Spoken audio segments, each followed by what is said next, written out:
Well, the way I win is, first of all, getting my story out, and I'm unique. I'm a former Army Ranger, I'm a retired Army officer, I'm a head and neck cancer surgeon, a Boy Scout leader, a medical missionary, and I'm a very conservative Republican. That's going to be said by everyone there, but I really have the credentials to prove my performance over the years. And I have, between my portfolio of medical experience and military experience, I have two credentials that my nation and my district desperately need. Now, how do I win? I've gotten the best people around me to be in my campaign. When I decided to run, I decided that I was going to hire the best people that could teach me how to be a candidate, how to approach Congress, how eventually to be a good congressman and represent my district.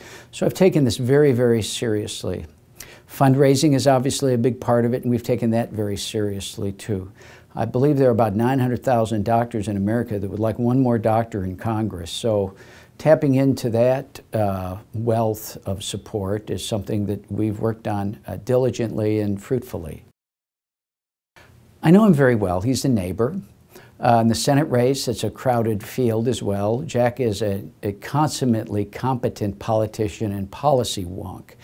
And he probably, of the people that's running, from my point of view, probably knows more about important policy issues than anyone.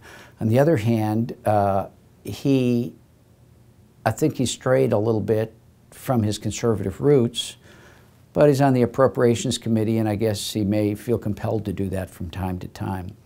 The race, politically, I don't have a favorite in this race. There's a lot of people running. I like things and dislike things about every single candidate. And fortunately, I don't have to make a call except when I punch the ballot. So, you know, I'm really not. And I think, you know, we have a pretty rural district, but rural people are a lot more cosmopolitan than people give them credit for. Everybody uses social media now, at least all Republican primary voters do. And I think they're aware of the seriousness of the issues that face the country. And I think they're quite willing to transcend any local partisanship about my accent or the fact that I wasn't raised in Georgia. I mean, heck, I tell people all the time I'm the only one in the race that chose to be from Georgia, and it didn't just happen to be from Georgia. Border security needs to be much better. As we had discussed earlier, there's some real problems with Hezbollah folks learning Spanish and coming across with the coyotes and setting up terrorist networks along the border. That must be quashed. We need to do a much better job of that. That's not something American people know a lot about, but it's absolutely a very difficult and so far intransigent problem. That needs to be tightened up. In terms of agricultural workers, the agricultural workers that come here are not our enemies. They come here to work. We lure them here with jobs. We need to set up a guest worker program that works for those people, that works for the farmers, works as a service to the American people. But I do not believe in a path to citizenship for people that are already here. Calvin Coolidge.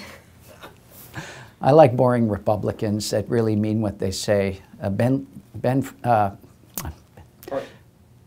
Ben Carson, who's not declared himself in a political party, I'd love to have Ben come down and campaign for me. And I really like Tom Price a lot. And I think Tom might actually help me at some point. He's certainly been helping me in the background quite a bit, craft my ideas about federal health care policy, as well as give me guidance, practical guidance in my campaign.